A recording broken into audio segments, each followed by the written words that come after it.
Bienvenidos a La Otra Aventura, un espacio dedicado al mundo de los libros. Octavio Paz dijo esto: erotismo y poesía. El primero es una metáfora de la sexualidad, la segunda una erotización del lenguaje. Así lo dijo Octavio Paz. El erotismo va más allá del sexo, tiene más que ver con la imaginación, con los juegos mentales y con la sensibilidad.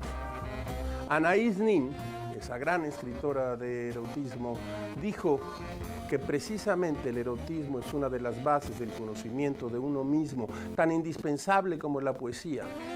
Hoy hablaremos del erotismo, solo de algunos autores que han escrito sobre erotismo, de las letras y las palabras que nos enchinan la piel sin que hablen necesariamente de sexo. ¿No le ha ocurrido a usted a veces que al observar una nuca, un cabello suelto, una rodilla o como el viento que roza la piel le provoca una emoción sutil, un sofoco, una extrañeza en el cuerpo? Hoy hablaremos de erotismo en las letras. Le recuerdo, como todas las semanas, que fue Adolfo Bioy Casares quien escribió que leer era la otra aventura y que la primera era probablemente la vida misma. Estamos pues en la otra aventura.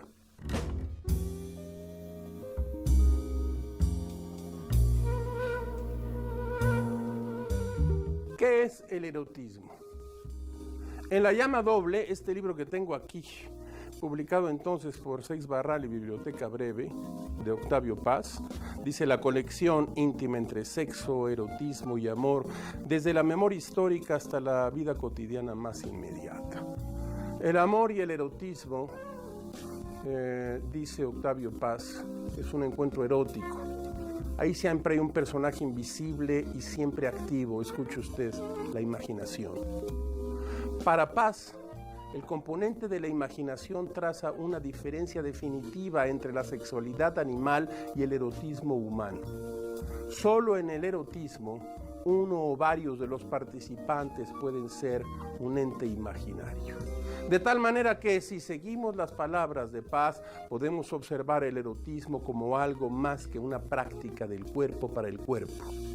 La inquietud erótica va más allá de la práctica sexual como un proceso de satisfacción primaria. Un caso ejemplar de esta búsqueda con tintes tan espirituales como perversos es esa búsqueda de Leopoldo von Sacher-Masoch.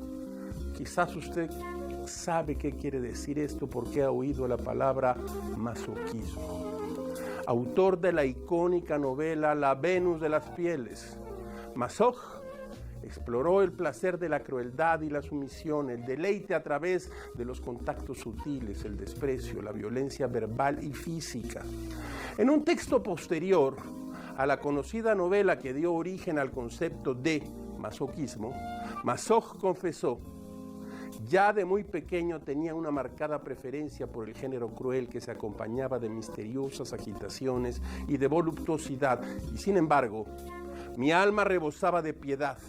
No habría matado a una mosca. Sentado en un rincón oscuro y retirado de la casa de mi tía abuela, devoraba las leyendas de los santos y la lectura de los tormentos padecidos por los mártires me sumergía en un estado febril.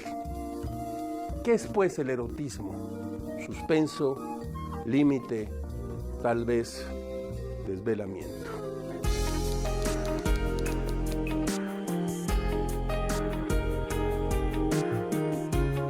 La obra de Donatien Alphonse François, mejor conocido como el Marqués de Sade, es un referente obligado cuando se trata de erotismo y sexualidad en literatura, un clásico. Su terrible biografía, así como el trato que tuvo su obra por años, son una muestra de la profunda crítica social que contienen sus libros, los cuales, leídos sin criterio, podrían pasar por simple pornografía, pero es falso. El recuerdo de Sade ha sido desfigurado por leyendas imbéciles. Su mismo nombre se ha diluido en palabras pesadas: sadismo, sádico. Sus diarios íntimos se perdieron, sus manuscritos fueron quemados, los 10 volúmenes de las jornadas de Florabel a instancias de su propio hijo y sus libros prohibidos. Así inicia un ensayo capital y fundamental de Simone de Beauvoir sobre el Marqués de Sade, que lleva por nombre ¿Hay que quemar a Sade? Sade vivió la mayor parte de su vida en prisión. ¿Usted lo sabía? ¿Por qué? Por lo que escribía. Sufrió abuso tras abuso y fue señalado por crímenes que siempre fueron difíciles de comprobar. En una época turbulenta de la historia de Francia y Europa, el Marqués de Sade fue castigado por tres distintas épocas y gobiernos: el antiguo régimen, el gobierno revolucionario y el imperio napoleónico.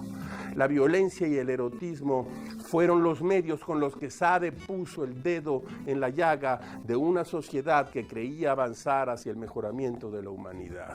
Denunció el apetito de poder y depravación que esconden las figuras más respetables de la época: nobles, burgueses, altos mandos clericales. Todos ellos son retratados en sus obras como criminales y perversos que basaron su poder y riqueza en las más terribles costumbres.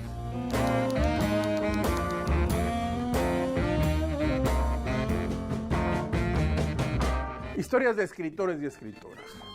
Acusado de envenenar a 5 jóvenes mujeres durante una orgía en Marsella, en 1772 comenzaron los días de encierro para el Marqués de Sade, quien no volvería a tener una vida libre hasta su muerte, en el año de 1814.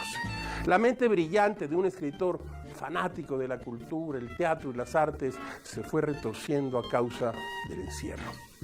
En sus libros más famosos, como Justine, 120 jornadas de Sodoma y filosofía en el tocador, se puede adivinar un aire de venganza sobre quienes lo privaron de la gran mayoría de sus días en libertad.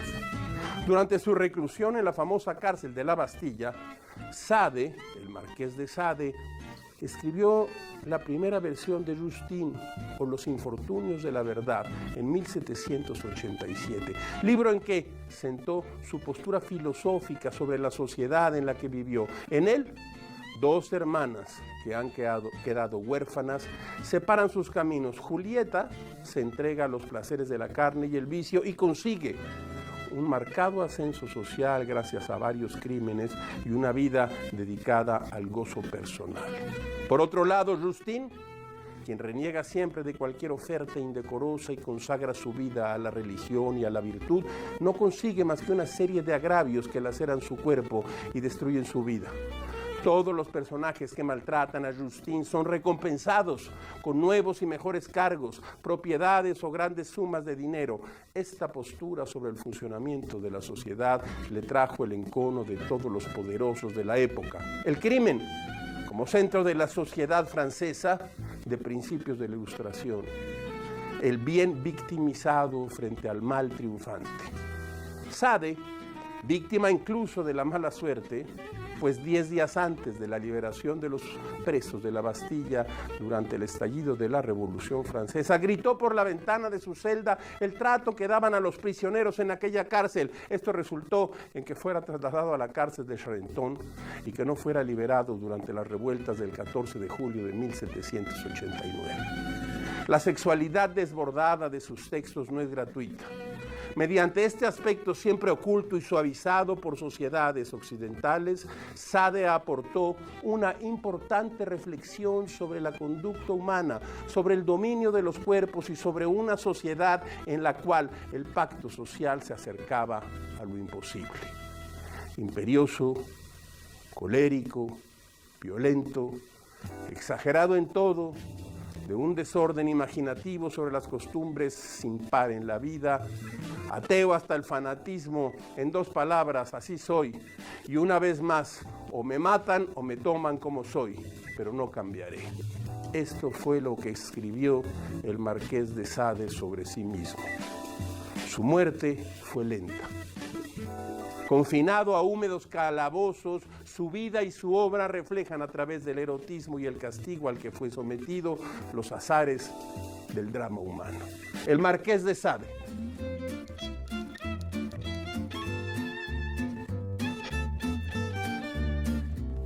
Grandes principios inolvidables. Nacido en la ciudad de Nueva York, Henry Miller es uno de los autores más controvertidos de la literatura estadounidense.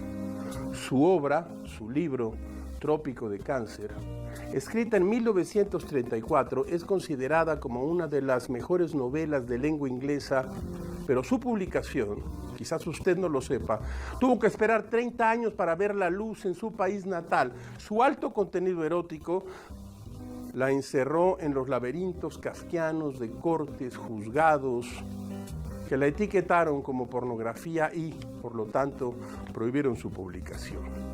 Desde sus primeras líneas, Trópico de Cáncer es capaz de envolver al lector en un ambiente extraño de placer, erotismo, de búsqueda de placer en el cuerpo del otro.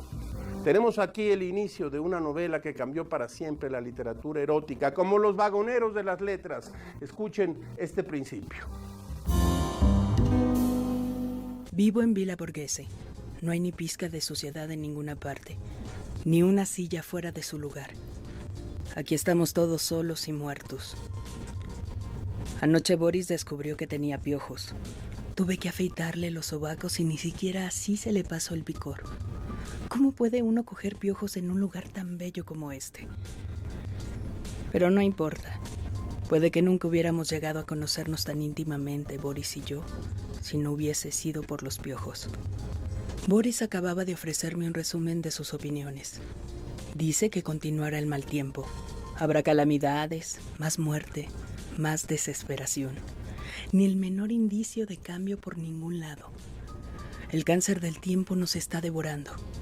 Nuestros héroes se han matado o están matándose. Así que el héroe no es el tiempo, sino la intemporalidad. Debemos marcar el paso en filas cerradas hacia la prisión de la muerte. No hay escapatoria. El tiempo no va a cambiar. Estamos ahora en el otoño de mi segundo año en París. Me enviaron aquí por una razón que aún no he podido descubrir. La mesa de novedades. La editorial Alfaguara ha publicado recientemente de Juan José Millás, La vida a ratos. Lo estoy leyendo. Es un diario de un hombre que se despierta una mañana y dice: tengo 67 años y me pregunto si soy viejo. Sí, soy viejo. Día tras día, semana tras semana, va acudiendo a la vida. A través de la vida, precisamente a ratos, va montando una historia de todo lo que va ocurriendo en su vida, su psicoanalista, los paseos matinales, la forma en que enfrenta a sus amigos, el amor. Es un libro, como casi todos los de Millás, muy importante. La vida a ratos. Juan José Millás. Volver al DF, José Ángel Balmori, Ari Bolovich, Rodríguez Márquez Tizano, Andrés Cote Iriarta, Alejandro Maldonado, Andrés Román, Wenceslao Bruciaga, Amandititita, Guillermo Fadanelli. Esto es la editorial Bo, que cumple un aniversario más en estos días. Yolanda Martínez y Guillermo Fadanelli han sostenido a través de los años como una labor de resistencia este editorial. Déjeme leerle lo que dice Guillermo Fadanelli. Volver a DF es un libro de recuerdos, traumas, visiones y presente. Una ciudad que se ha transformado profundamente para mantenerse intacta, conjunto de centros de batalla y enfermedad insólita que tiene su cordón umbilical en un punto crucial y simbólico, el centro histórico. Allí donde ahora se entrelazan los crímenes y la risa, el orgullo palaciego y el vendedor ambulante, la tecnología y la miseria, la belleza y la orfandad. Un hoyo negro de tezontle y sangre. Editorial Mo, un aniversario más. Déjeme que le diga lo siguiente. Acaba de aparecer, huele a tinta fresca, José Goldenberg en defensa de la democracia, publicado por la editorial Calle Arena. Lo hemos publicado hace poco. Como toda edificación humana, la democracia puede fortalecerse, reblandecerse e incluso desaparecer para dar paso a fórmulas autoritarias. En este libro, usted va a tener un conjunto de ensayos, textos fundamentales acerca de lo que está ocurriendo en la vida política mexicana de hoy en día, puesto en la inteligencia y la serenidad de uno de los principales autores de la transición mexicana, uno de los principales escritores de la normalidad democrática. José Goldenberg, en defensa de la democracia.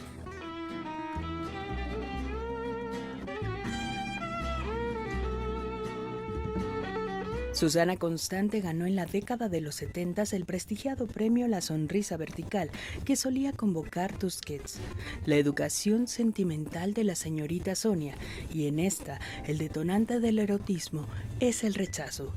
Sonia, acostumbrada a llamar la atención de los demás, replantea su relación con su propio cuerpo cuando se siente rechazada por un hombre al que anhela, pero que no muestra ningún interés hacia ella.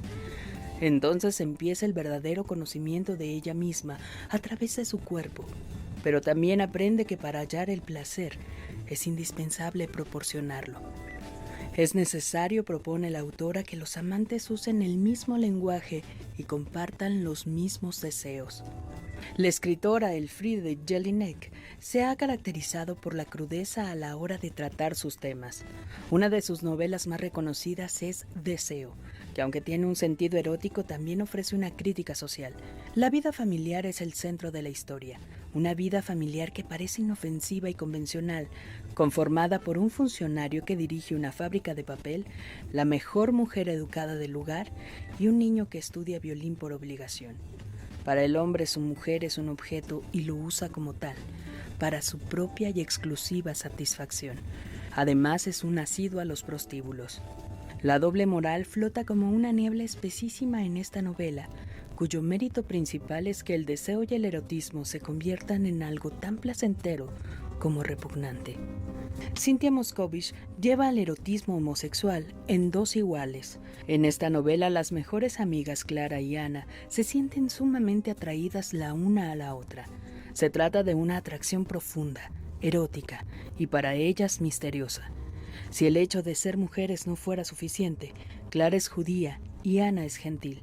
Ambas se separan, pero el aprendizaje y la entrada al mundo adulto siempre parece más complicado cuando están lejos la una de la otra. Como bien dice el epígrafe de esta novela, el amor exige expresión. ¿Y qué mejor expresión que el erotismo? ¿No le parece?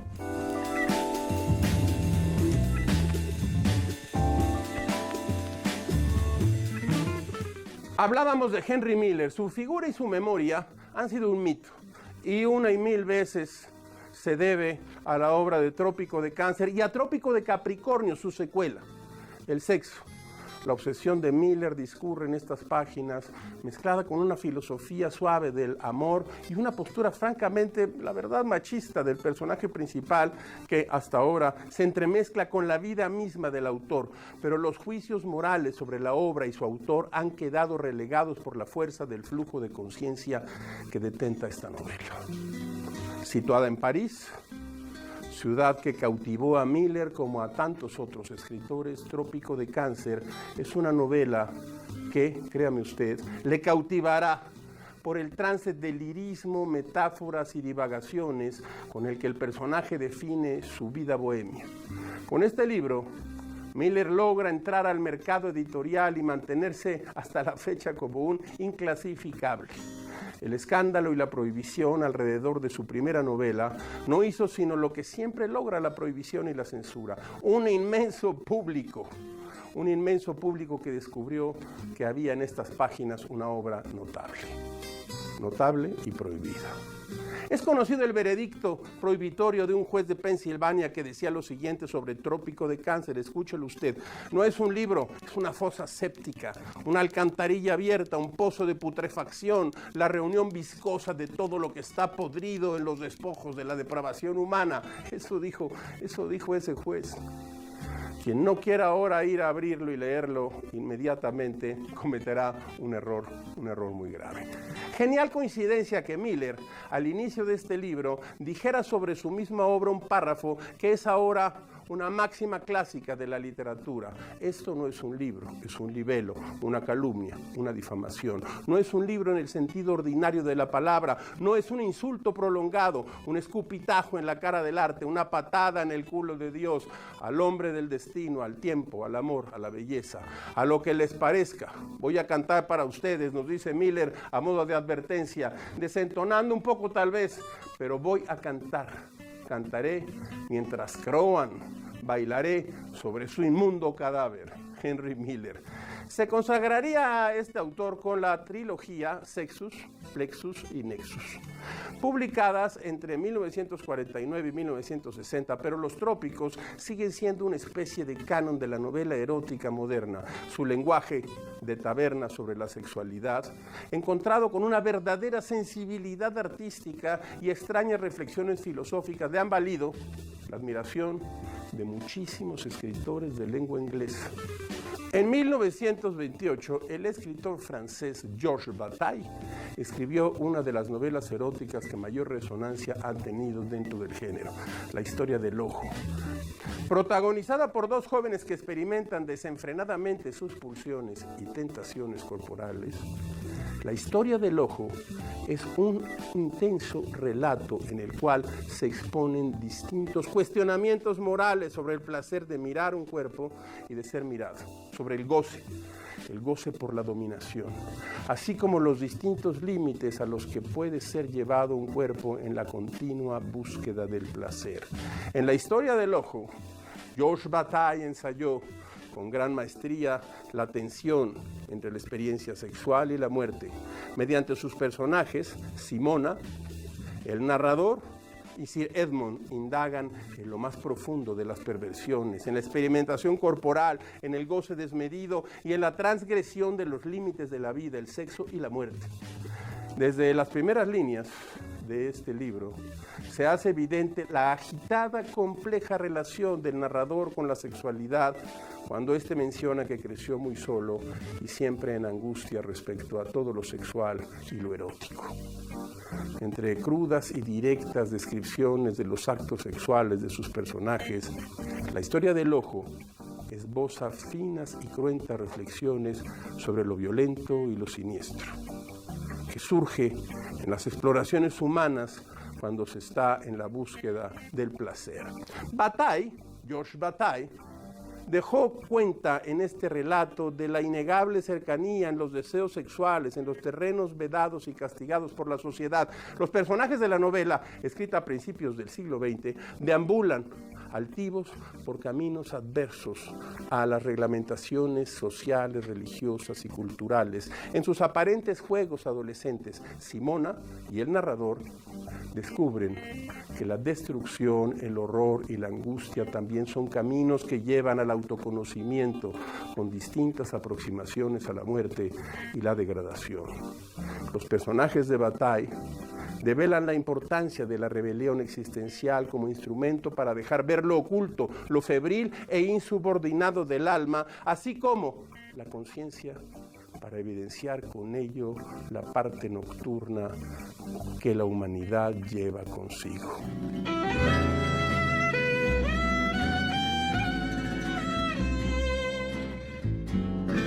Déjeme que le lea un poema de Cesare Pavese. Se llama The Cats Will Know. Yo voy a leerle a usted la versión de José Agustín Goytisolo, aunque hay otra que traigo también aquí en la poesía completa de Pavese, en una traducción de Elvia de Angelis. Dice así este poema, escuche usted. La lluvia caerá aún sobre tus dulces suelos, una lluvia ligera como un aliento o paso. Aún la brisa y el alba florecerán ligeras como bajo tu paso, cuando tú volverás entre flores y alféizares. Los gatos lo sabrán. Seguirán otros días, seguirán otras voces, sonreirás a solas, los gatos lo sabrán. Oirás viejas palabras, voces cansadas, vanas, como si fueran trajes arrumbados de las fiestas de ayer. Tú también harás gestos, responderás palabras, rostro de primavera. Tú también harás gestos, los gatos lo sabrán, rostro de primavera. Y la lluvia ligera y el alba de jacinto que el corazón laceran, de aquel que no te aguarda, son la triste sonrisa que te ilumina a solas. Seguirán otros días, voces y despertares. Sufriremos al alba, rostro de primavera. Pavese, los gatos lo sabrán.